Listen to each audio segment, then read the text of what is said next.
Hello everyone, welcome back.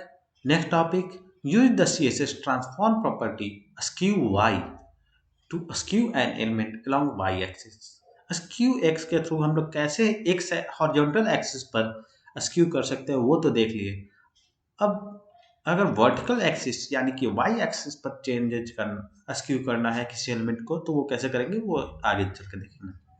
Given that skewx function skews the selected element along the x-axis by given degree, it's no surprise that a skewY property skews an element along the y, that is vertical axis. और task क्या है? Skew the element of ID top minus 10 degrees along y-axis by using the transform property. Skew x हम लोगों ने use करके देखा। अब skew Y का असर दिखाते हैं। Skew okay transform skew Y और ये रहेगा -10 डिग्री। और हम लोग देख सकते हैं कि पहले के कंपैरिजन में कैसे चेंजेज आया है। So the element with ID top should be skewed by -10 degrees along its y-axis.